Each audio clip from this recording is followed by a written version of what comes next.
Hey there, it's Scott at startatherapypractice.com. How are you doing? I'm having a great day here. I got my vacay shirt on. Went on vacation here recently with the family, had a great time, and I'm sort of a history nerd, so we stopped by a lot of history museums and some historical spots along the way, but we also went to the beach, hence the flowery vacay shirt. Had a great time. And also, while I was away, my private practice continued to be open. So my private practice continued to generate revenue while I'm away on vacation. I don't say that to brag at all. I say that to motivate, because I never even imagined or even thought of the possibility of stepping away from my private practice when I started my private practice. In order to do that, I had to put some systems in place, hire some good people, some good help, and train them how I wanted my private practice run. It really helps to hire good people, and I'm very blessed to have good workers at my private practice. So start thinking about that if you have not, to build something, to build your business, your private practice, and make it thrive without you having to be there. That is a freedom that I never even imagined when I started my private practice, and I'm so blessed to be at this spot, at this time, to go on vacation with my family, or to create a podcast or a website, and yet have revenue continue to come in from my private practice. It's just a great place to be in. So I'm truly thankful for that. Now, somebody told me that my survey, my private practice survey, had went down and it kind of broke. And if you went over there to take that survey and you were not able to, I apologize for that. It's back up and running. I'll put a link in the show notes here to this on this podcast episode at startatherapypractice.com/38. If you're in private practice, I would love for you to take that survey. And if you do take that survey, you'll get a free ebook on the results from that survey. So almost 150 private practice owners have taken that survey.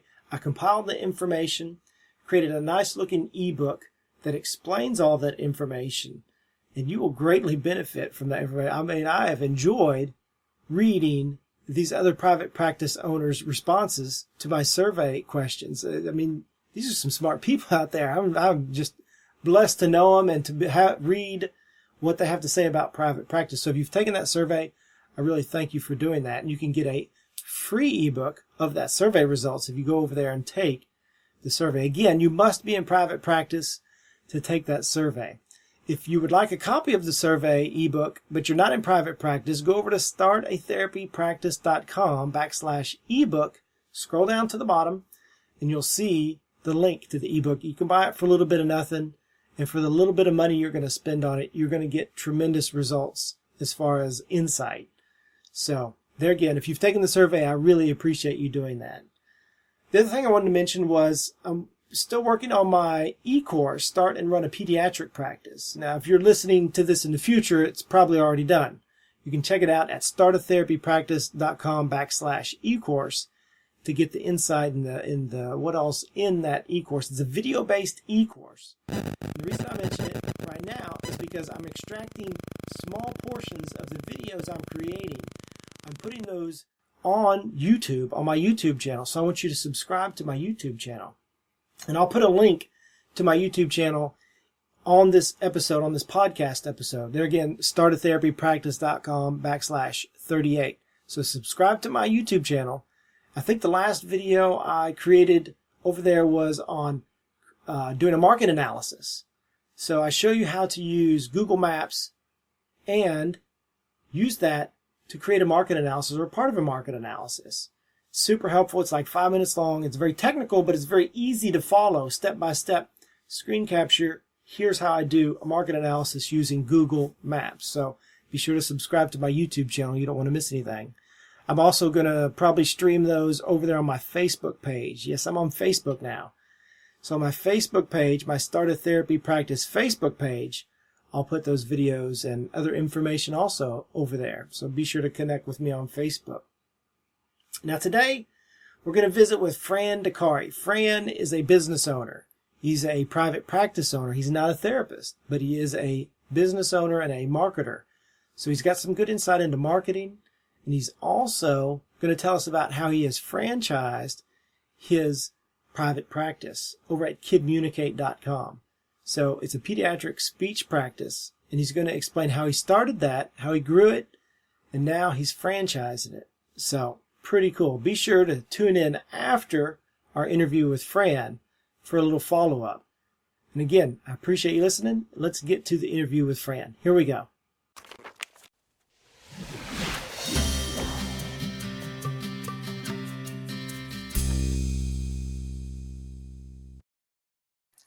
Hi there, this is Scott at startatherapypractice.com, and I'm here with Fran Dicari. He is a businessman in the speech therapy world, and he has his own private practice, and he also does some franchising. So we're going to talk to Fran today about how he got into the speech therapy business and how he got into the franchising of that business. How you doing today, Fran? I appreciate you joining me. I'm doing very well. Thanks for having me today. Very cool. And if you're watching here on the video, you can see Fran is a Yankees fan, but we won't begrudge him for that anyway.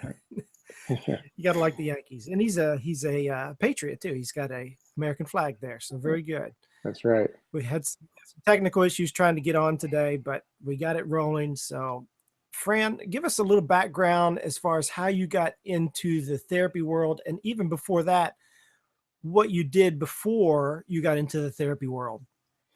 Well, it's funny, Scott, you never know where life's going to take you. And as long as you're going forward, I guess that's okay, right? And that's what makes it exciting. Believe it or not, I graduated with an engineering degree from Villanova. And I did 3 years of work in the utility world at Philadelphia Electric Company. And then I got my marketing MBA at Columbia University. And that's where I switched into the marketing world. And P&G recruited me out of Columbia. And I went to Cincinnati and did 2 years with the Vidal Sassoon hair care brand team in Cincinnati, and learned a tremendous amount about marketing and branding from P&G. And P&G is arguably the best branding and marketing company in the world. So learned a tremendous amount about that. But I always had this entrepreneurial kind of spirit about me, and that big environment just didn't suit me very well. So I found an opportunity to leave P&G and help. There's a big agency in St. Louis that worked with Budweiser and Kellogg, and they were trying to get into P&G, and they weren't doing very well their first year of operation here. And so they hired me because I knew P&G, I knew the culture, I knew the people, and the processes and stuff like that. And it was kind of entrepreneurial because I was building something, but I didn't have the risk with all the student loans that I had at the time and whatever. I wasn't quite ready to start my own business. So for 6 years, I did a lot of marketing with P&G, but on the other side, and I built that business. And along the way, I met and worked with a guy named Doug Warple, who had started a small advertising agency called Barefoot Advertising. And we were working together on a project, and I really liked the way he handled himself and the way he thought, and he liked what I was doing. And he was looking for a partner. So I bought into that company and started my entrepreneurial career in the advertising world. And we added some partners along the way, but we built that agency from 10 people to 150 people. And Wow. We eventually sold that business to BBDO and Omnicom. I sold it 6 years prior, so I worked with BBDO and Omnicom and learned a lot during that period of our growth. And that we changed our agency from a full service kind of advertising agency to a digital marketing agency and a content marketing agency. And eventually, as the agency got bigger and bigger, and less entrepreneurial, I felt the urge to kind of do something different. So I sold the remaining shares that I had and got out of that. So that's my background. My sister Pamela Drennan. She's a speech pathologist in the Philadelphia area. And she had a private practice, but she drove from client to client. She didn't have her own clinic. And she did well. She had a wonderful reputation and was never at a loss for clients because of her reputation. But the situation was she's driving from client to client. She's wasting a lot of time in the car, spending a lot of money on gas and traveling and stuff like that. And we were having dinner one night, and she's like, I really would like to make more money. And I said, you should start your own clinic and have people come to you instead. Then you can do, 10 clients in a day instead of 4 or 5. So she said that her and her friends have been talking about that for years, but they never quite did it. None of them really had the time to take away from their therapy and the money they were making from that to devote to starting a business. And they didn't quite have the expertise in marketing and all that kind of stuff as well. So it was always something that kind of held them back. But at the time when we first started talking about it, I said, hey, I'll develop a brand name for you and a logo and an equity for you, and give that to your group. And maybe that'll be a spark to get you guys going. And so we did that. We secured the URL about 8 years ago, and it just never went anywhere. I wasn't ready to help her because I was building my agency, and she wasn't ready. Back in 2012, we had the same conversation again. This time it was a little more urgent because her kids are going to college in the next year. So I said, hey, why don't we resurrect the Kidmunicate idea?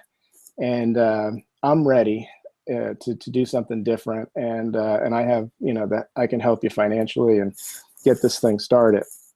So we had those two pieces of the puzzle. You had the marketing guy, you had the therapy person. The one thing we didn't have was an operations person because I wasn't going to move to Philadelphia. So the last piece of the puzzle, we hired my older sister, who she had a lot of experience in the daycare industry. And she knew how to manage clients and schedules and staffs and billing and all that kind of stuff. And she's just a wonderful person with a great attention to detail and a work ethic like you wouldn't believe. And the three of us combined all of our kind of strengths, and we decided, hey, let's do this. So that's how I got into the therapy world, and now own a speech pathology business. So you never know where life is going to take you, and that's where I am now. That's a cool story. So it's a family deal then. It is. Yeah. I got my mom working for me too. That's great. Put mom on the payroll, and that way you can tell her what to do, right? Exactly. That is cool. I didn't know it was a family adventure. That is very cool. Now, you had a good point there as far as a couple good points. One was your sister's reputation as a therapist. And I've said before, we live and die by our reputation.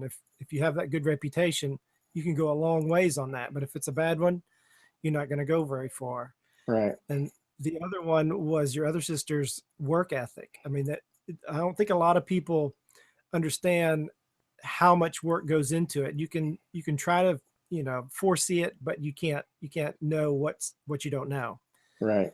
And the other thing that you mentioned was the lack of business knowledge that your sister had, because us therapists, we don't get that in school. We don't get, here's the basics of how to start and run a business. And right. So you bring a lot to the table, that piece of that puzzle. So that's very cool.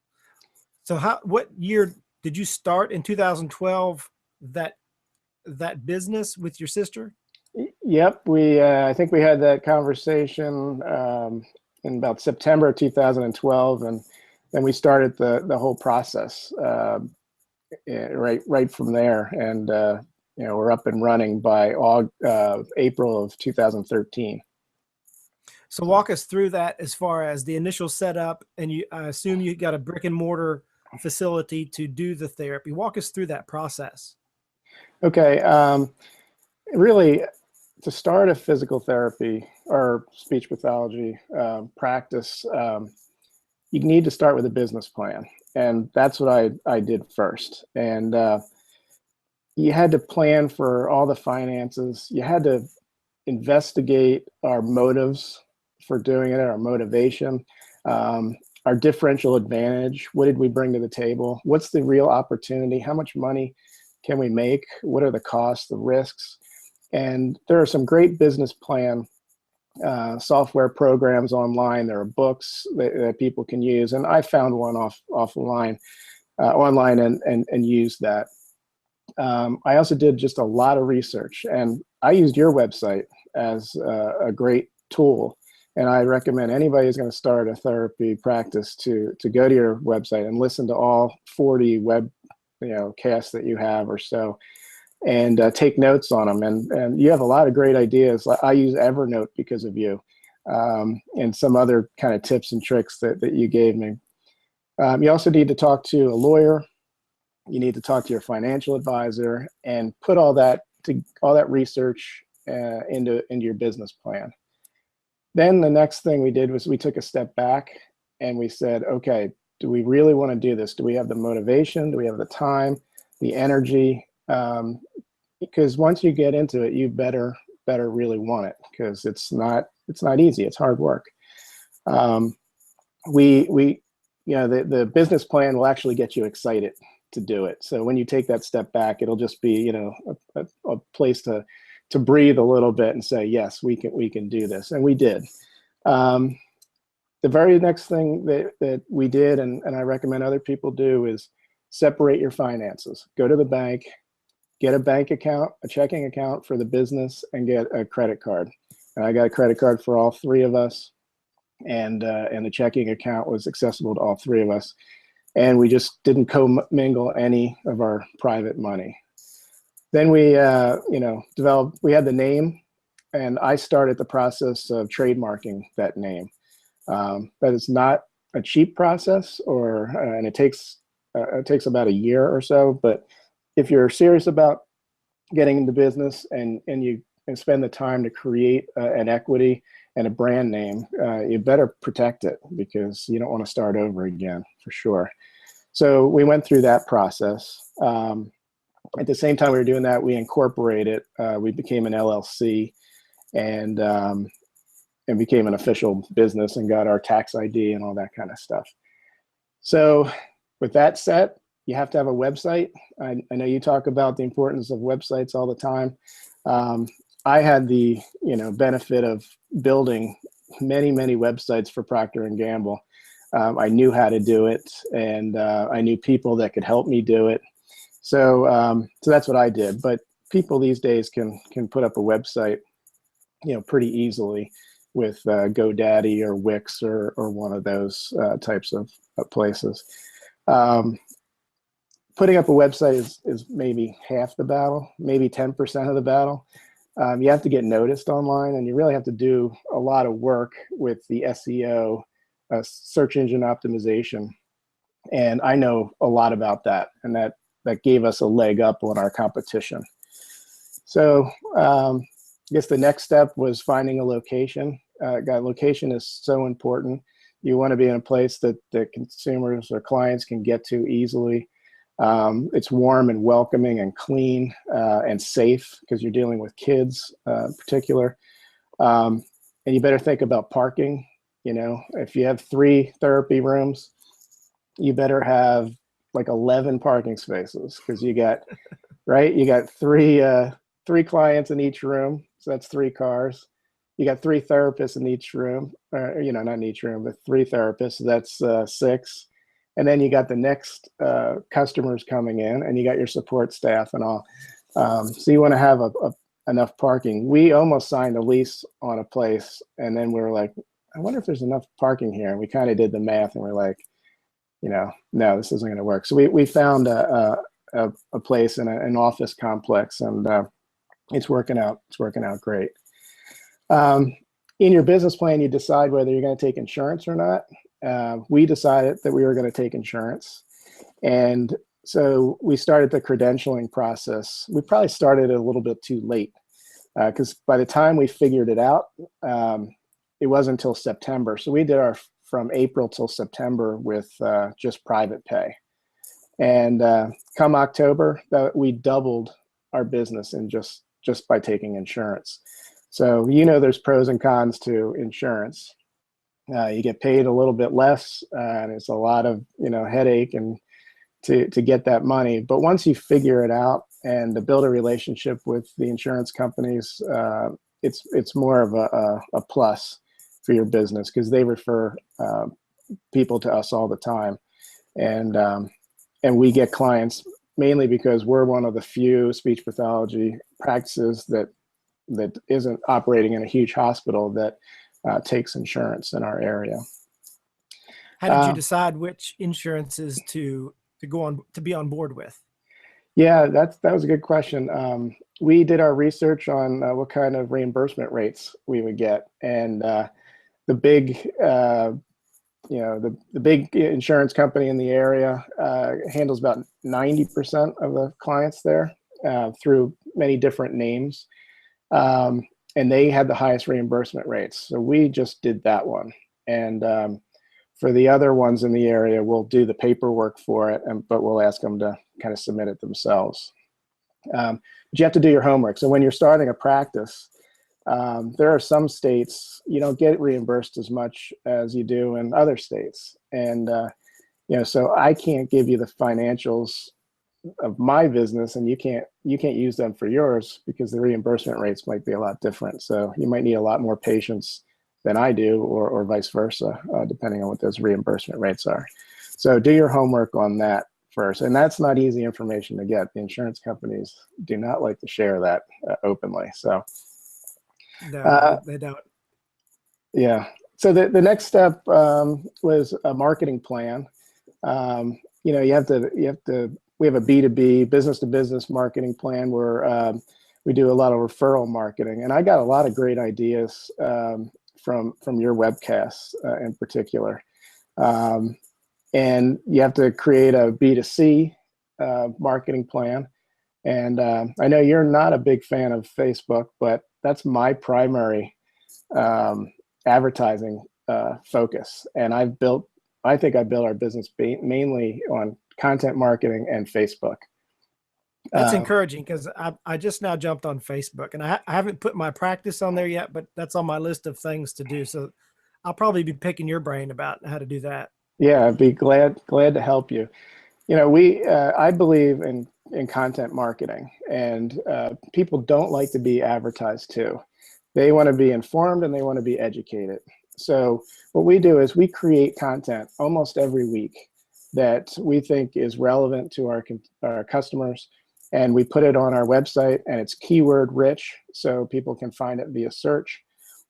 But we'll write a post, and maybe it's a post about autism, and let's say an autism mandate that just got passed in a certain state, and we'll write about that, and then I can boost that post through Facebook to women 25 to 54, a 25-mile radius around my store location. And I can also put in there, people who are interested or have checked an interest in, Autism Speaks, or, autism, awareness, those type of things. So I can really micro-target, the consumer in there. And it's very inexpensive, where you can reach, 10,000 people for $100. And, you can't do that very easily anywhere else that's that targeted. So we're big fans of Facebook for sure. I have done some boosted posts for my practice just for an experiment.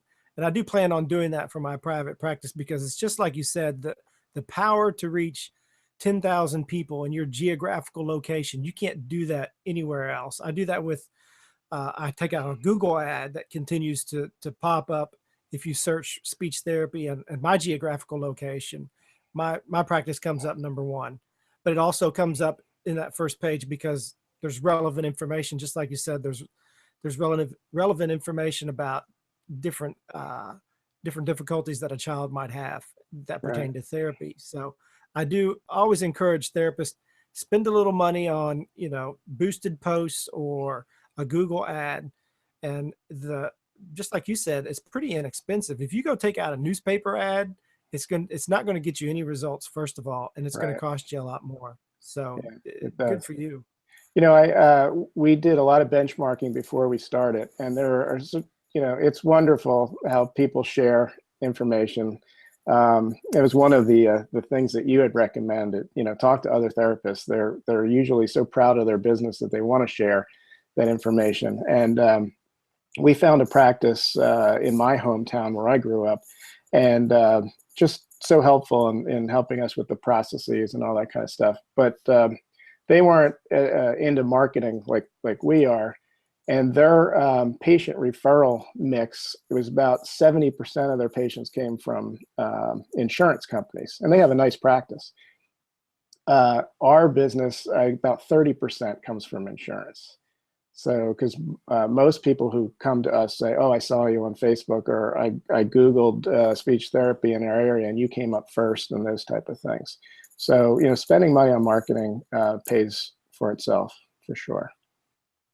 Yes, I don't know if you're familiar with Periscope as far as the app, but I did a Periscope this morning because I'm toying with that idea. It's basically just a video recording mechanism through Twitter.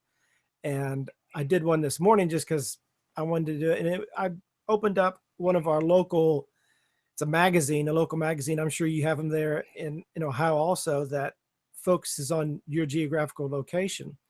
And people will take out ads in that local magazine. And I was sort of bad mouthing it, but then I also pointed out that in a local magazine type of publication like that, typically they sell you a package. And it will be, you get the ad, but we'll also do kind of an expose article on your business or on you or whatever you want it done on. Right. And so I think in that regard, that type of advertising could be good for a geographical location. But as I mentioned, paying for just a newspaper ad, I've done that in the past, and don't do that. That's just a waste of money. But the technology, it sounds like you're using it very well. Yeah, and I just would recommend to anybody, if you're going to test something like you're doing, just measure it. And if you get good results, keep doing it. If you don't, move on to something different. Like I tested a bunch of different things along the way, and found that I couldn't beat the return I was getting on Facebook. So why not put more money into that? But I still dabble and test things along the way and see if anything else works. So tell us how you measure that, as far as how do you track referrals that come in? we on our intake sheets, we ask where they heard about us or how they got to us. And so my sister Deb, she keeps track of that, and she sends me a report all the time. So it's not a one-to-one data source, but I can look at the click-through rates from an ad, and then talk to my sister and talk about how much the phone rang. I know when I got really, really busy with franchising the business, I didn't do as much advertising, and the phone stopped ringing. So, I talked to Deb about our short-term goals and stuff like that, and our we call them lead measures. And the phone wasn't ringing as much. I'm like, you're right, because I've been so busy with lawyers and doing all the franchising stuff that I'm a one-man show right now. So advertising pays for itself. I recommend that people definitely do it. Yeah, you do have to stay on top of it, because just like you said, if you stop putting the word out there, then people stop coming. But the other thing that you reminded me there was, if you have someone answering the phone, I mean, some therapists out there listening are just a one-person show, but get in the habit of asking, how did you hear about us? I've been trying to do that more when I'm at the clinic answering the phone, and then also coaching my office workers, how did you hear about us? And then you can start measuring and tracking that also. Yeah, no, that's important to know where your clients are coming from, so you can change your marketing plan. When we did our analysis, we found out that very few of our clients were coming from daycare center referrals. So we kind of changed what we were doing there to boost those numbers up. So unless you're measuring and understanding what your business is doing and how it's working, you can't make changes unless you have the data. What other types of marketing do you try? We do the referral marketing. We go to doctors' offices and we give them stuff like you do. I know you do donuts and whatever. We got into the habit of giving children's books that they can use in the waiting room, and we put our logo on the back, and every month we'll go in and add another book, or every quarter, I guess, go and add another book just to kind of keep our face in front of them, and they seem to appreciate it, and we're getting referrals that way. We also look for opportunities. One came up, the other day, which, we didn't think about, but, kids with tongue thrust issues also have orthodontal issues. And we got a referral from an orthodontist that, we had no idea and didn't think of that. So, now we're starting to reach out to orthodontists and say, hey, we're here and we can help correct that problem, because, you fix the teeth and the issue might come back again. So that's a very good idea. I need to hit up my orthodontist because he's got braces in 2 of my kids' mouths right now. He can share the love a little bit, maybe. Exactly. It's a good idea. I want to go. Go ahead. The other thing that we did from the very beginning was we were thinking big. And so we had a 2-pronged approach. And one was to have a marketing plan for our Wayne, Pennsylvania operation, our brick and mortar clinic. But we also had a national, strategy as well. And we wanted to build our name nationally from the very beginning. And it takes time to do. So we got right at it by developing a lot of content. And we constantly add content to our website. We, I believe, have the most comprehensive speech pathology dictionary online. Then we created the best 100 websites for speech pathologists to go to, which you made the list.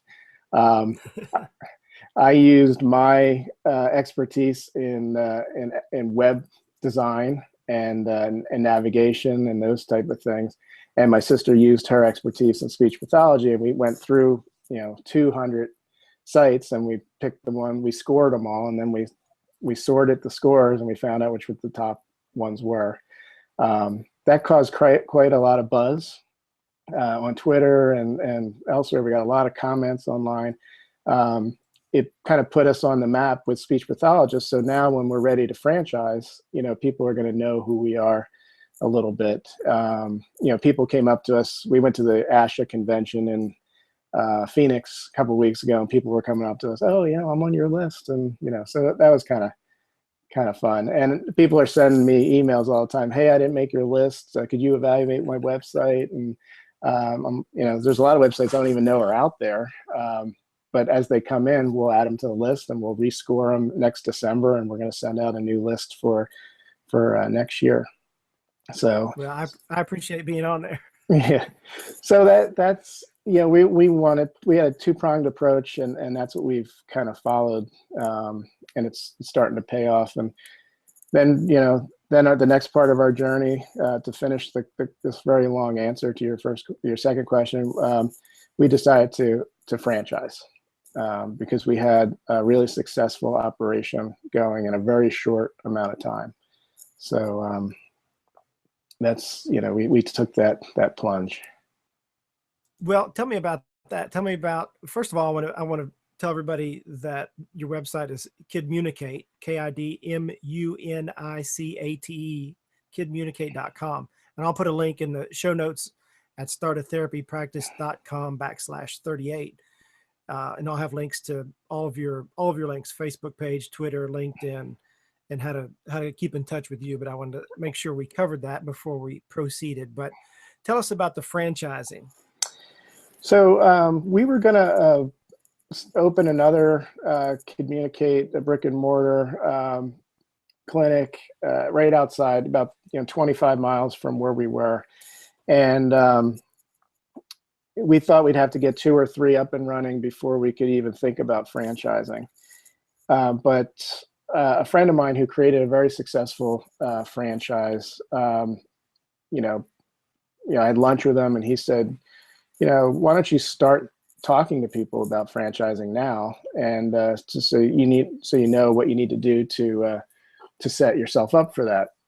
And so he referred me to a guy named Lane Fisher, who's one of the most prominent franchise lawyers in the country, and he invited me to his office. I thought I'd get 20 minutes of his time, and I was in there for 2.5 hours for free.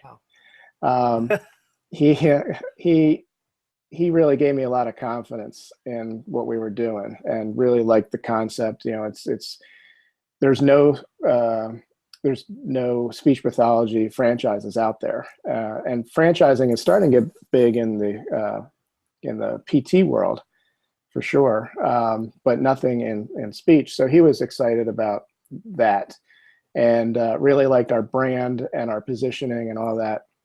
So he recommended that I talk to speech or to franchise consultants, and so I interviewed a whole bunch of them, and I learned from everyone I had an hour conversation with. I learned an hour's worth of stuff, and I eventually picked one, a company called SMB Franchise Consultants out of Doylestown, Pennsylvania, and they also gave me a lot of confidence, and they said, you guys are ready to go if you want. Your unit economics are strong. Your website, your brand, all that kind of stuff is really, ready to go and package up and to sell to other people. So instead of investing more money in opening up another clinic, we invested our money in the franchising process. And it's not a cheap process at all. Franchising is one of the most regulated things that you could do. The government has their hands in it to protect both the franchisees and the franchisors, because I guess there's a lot of problems in the past. So you definitely need a lawyer, and you need these consultants to kind of help you get through the process. And we finally got through that process, and we are able to sell franchises in 31 states as of July 8th. So we haven't sold any. We're only a month into it, but that's where we are. We did that process. Well, give us a rundown of what a therapist would get if they decided to start a franchise with you to buy into the franchise. Yeah, we did a lot of marketing, and my sister was not alone in having a dream of opening up her own clinic, and she was not alone in being hesitant to do so because of not having the right expertise, or didn't want to take, my sister, most importantly, she didn't want to take away time from therapy because that's what she loves to do. So we kind of solved some of those problems for people. We have all the processes figured out for the insurance companies, for billing, for managing, the software. And then we would also do all the advertising. So we would package up all the content, and we'd give it to each franchisee, and we'd say, this is how you boost it. This is where you should boost it, when you should boost it, how much you should spend. We kind of take a lot of that out of the equation so that they can concentrate on what they do best and what they love, which is, helping kids, and we concentrate on helping them. That's pretty cool. That's sounds very super helpful because like I said, most therapists, we don't get that in school. So to have someone hold your hand in that capacity, that's a big deal. So yeah, we're not interested in helping with the speech speech pathology, the clinical side of it. There are people have different techniques. They use different testing, and we don't want to get into that. If you're a good speech pathologist, you have a great reputation. It's your business. It's our brand, but it's your business, and we're going to help them with the business side, or with the brand side and the advertising side, and let them run their business. They'll hire the people that they want to work with, and they'll treat children the way they want to treat them. And but if they have an issue, there could be a really tough case that comes out. Eventually, when we have a bunch of Kidmunicate speech pathologists in a network, we'll be able to talk to each other and say, hey, I handled a case just like this. This is how I did it. My sister would talk to them or refer them to another speech pathologist that we have in our franchise network. Or if they have a problem with insurance, they can reach out and say, hey, I'm having a problem with this. How did you solve that? So they're not doing it by themselves. And it doesn't really, if they do their due diligence and they're going to set up a practice anyway, they're going to spend a lot of money to get up and running, as we add very little to their top line, but we we save them, a lot of stuff that they don't need to do. They don't need to build a website, because I'll give them a page on our website, and I'll set them up with search locally, and help them with their Facebook page and do all that kind of stuff for them. So the time and effort and money that they might spend setting those things up, they don't need to do, because it would be done, and we would hold their hand. Give us a brief overview of how that relationship works between the individual therapist and Kidmunicate, as far as the franchise process of that. So the way it works is, if they're in the right state, one of the 31 states that we're allowed to do this in, they can reach out to us, and we can have an initial conversation. I give some background on what the opportunity is, and then we would give them an application, and they'd fill the application out, and that kind of gives us some background as if they're really qualified to be a franchisee. Do they have the capital resources necessary to own and run and start a franchise? And do they have the credentials and all that kind of stuff? And are they in the right area? Because this concept might not work in every location. So if they pass that, then we would invite them to our location in Wayne, Pennsylvania, and we would interview them, and we would disclose them the franchise disclosure document. And that's very detailed.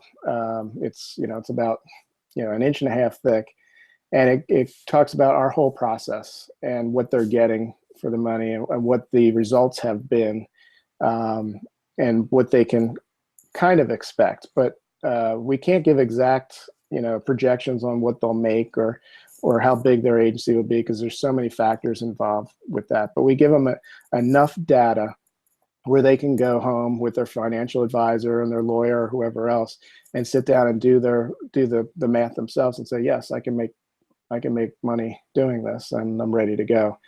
And if they're interested, and we're interested in them, then they can join the system, and we can have them up and running pretty quickly. Do they have to eventually have a brick and mortar practice? That's where we think it makes the most sense. So, from a search standpoint, you need an address, and to get noticed on Google, and Yahoo and those type of things, to make the money that they're going to want to make.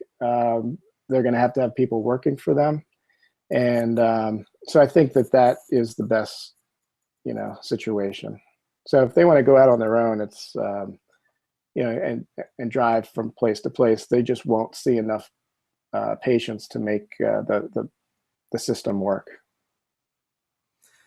Yeah, and I definitely agree with that. I did home health for a number of years, and I see other therapists who try to do that, and I won't say it's a waste of time, because you are serving the population, but there could be a better use of time to have people come to you and the brick and mortar practice legitimizes your business also. So I would agree with that.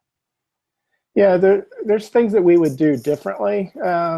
Perhaps we went into it with big expectations, and we rented a place that was very kind of large. We had 5 therapy rooms and a sensory room, a feeding room, and it was empty for most of the first year and a half or so.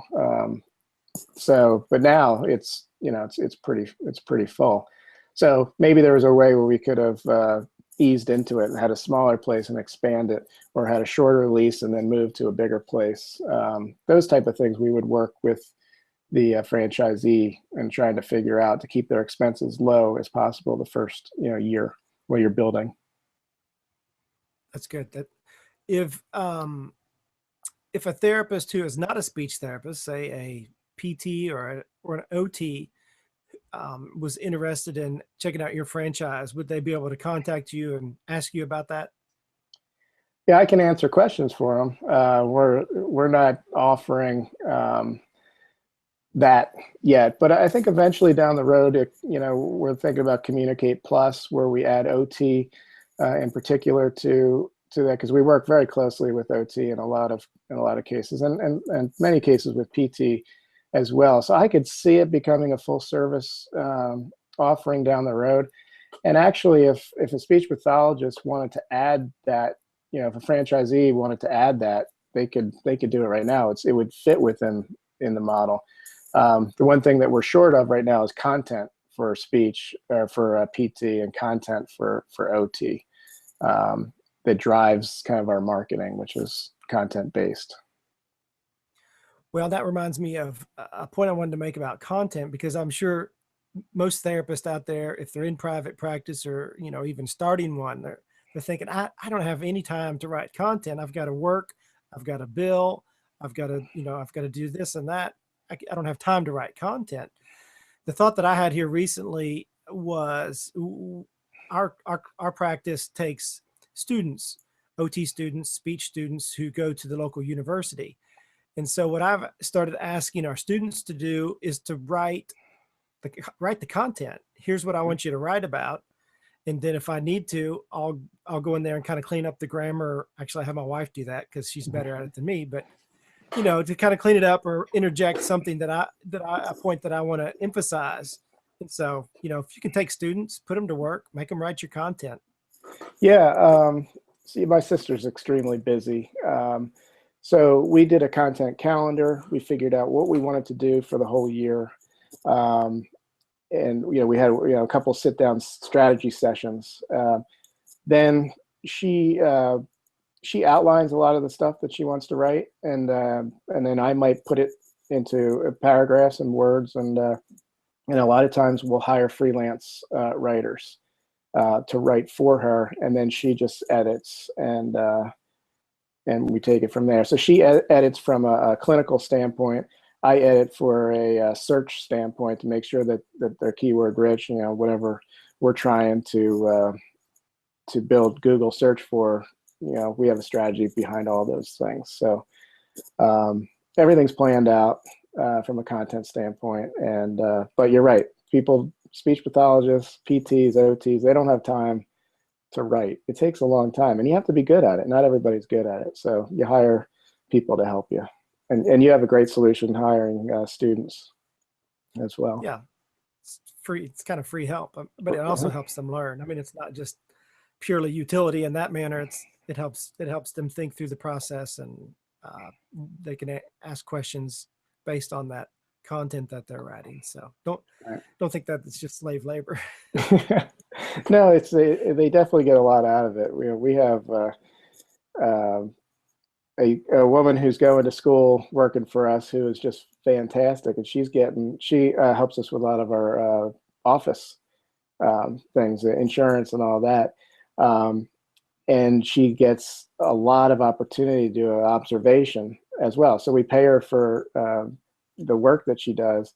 She gets observation hours, and she's also learning how to run her own clinic. So she'll be one of the speech pathologists who graduates that has some of the business kind of background already already done. So we're glad to help, students like that for sure.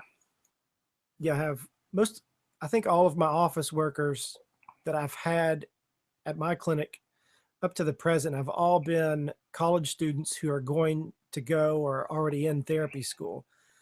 They just kind of seek, that's their interest. So they seek out places to work like that. And I'm happy to have them because they're self-motivated beyond the pay to want to help out. So Right. I haven't had them write any content yet, but I'm not beyond doing that, as far as helping me out. Fran, I want you to mention or let us know if you have any suggestions of business books. You're a business guy. What are some good business books that you would recommend? There's two that I've read recently. One is Epic Content Marketing by Joe Polizzi. And it is it's like a step-by-step guide to content marketing. And it's creating content that entertains and informs and compels consumers, and it teaches you how to distribute that content so you get your content to the right people at the right time, to capture their hearts and minds. So instead of advertising at them, you give them the content that they're already looking for, or that they find on your site, and you convert them over. So I'd recommend that book for sure. The other book that I would recommend is the 4 Disciplines of Execution. And that's by Sean Covey. I forget, there's a couple other authors, but Sean Covey is definitely one of them. That's a book about executing and doing more by focusing on less. I know that book helped me immensely as a one-man show. I had an agency with, I had so many people working for me that I could get, a lot done. Now I have to do everything myself. So I had to really focus on what they call the wildly important goals, and to execute, to get things done in an orderly manner, and make sure you're focusing on what's going to make you succeed, and less about the whirl that you have to do. There's always going to be that whirl of work, emails and stuff like that. But it helped us focus to get things done. What we do, they talk in the book about lag measures and lead measures. And lag measures are, the revenue, the profit, market share, the things that you pray over, because once those numbers come out, you can't fix them.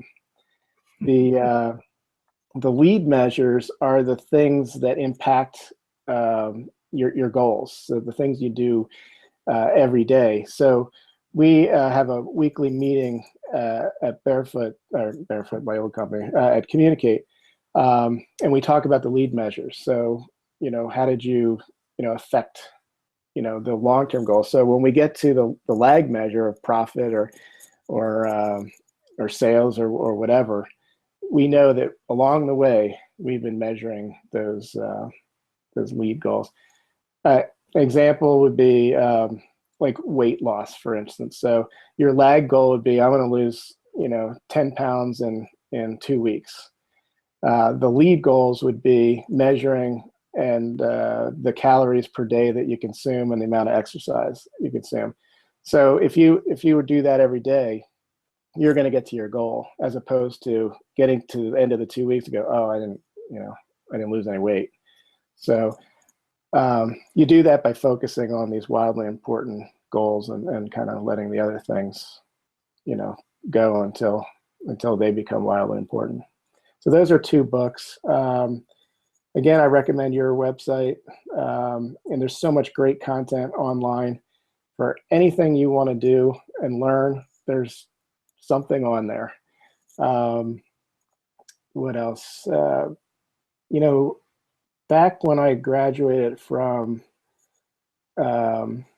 Columbia University, my dad gave me a book.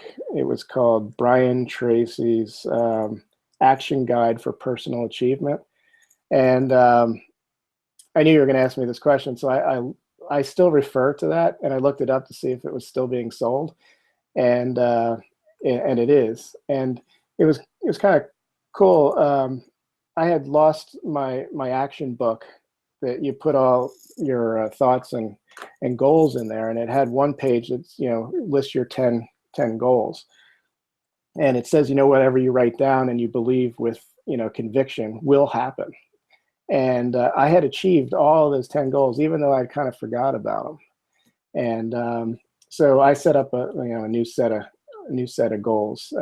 So I thought that book was extremely helpful for me in my career when I started, and I think it's still helpful and could be helpful to anybody who's starting anything new as well. That's pretty cool to find that treasure after that much time and then go back and look at it. That's pretty cool. Yeah. There was actually one goal I didn't make. I wanted to have a low handicap in golf, and that hasn't worked out yet. I'm not there either. My golf playing days have went by me. Maybe down the road. Exactly. We're too busy. I got to actually have a couple books sitting here. I'll recommend, since they're just sitting here. I was going to discuss these with a PT I'm going to talk with later. Maybe you have read these. This one is the No BS Direct Marketing Guide. Yeah. And that is by Dan Kennedy. One more. This is the 80-20 Sales and Marketing by Perry Marshall. I've heard about that one. Yeah, those are two that I'm into right now. I've got others that people don't read enough, and I certainly am guilty of that and have been in the past, especially. I wished I would have read more when I was a young man. I think I would be further along than I am now. So definitely invest in books, and audiobooks is a good return on investment. Yeah, I agree for sure. And if you're driving around from client to client, put the audiobook in and start learning all the things you need to know. Exactly. Right. Well, Fran, we better wrap this up. I really appreciate you hanging out. If people wanted to contact you, what would be the best way? Through my website, there's, you could contact me. It's, or fdicari at kidmunicate.com. Email's the best way to get me. Okay. And I'll put a link, like I said, on the show notes at startatherapypractice.com/38. So thanks a lot, Fran. Keep in touch and let us know how it goes. All right. Thank you very much, Scott. I appreciate it. Thank you. Bye-bye. All right. I really enjoyed talking to Fran today. He's got some good insight into marketing, doesn't he? I think I'm going to steal some of his ideas over there. So I really enjoyed talking to him today. So be sure to check out all the links to the show notes over at startatherapypractice.com/38. Again, if you're in private practice, I'd love for you to take my survey over there and get a free ebook for taking that survey. Be sure to subscribe to my YouTube channel. And if you're not already, subscribe to my podcast over on iTunes. Just search Start a Therapy Practice. I'd love for you to leave a review over there, by the way, if you get a little time. So thanks for listening. If you have any questions, be sure to email me at scott@startatherapypractice.com. And until next time, Godspeed to you and to your private practice.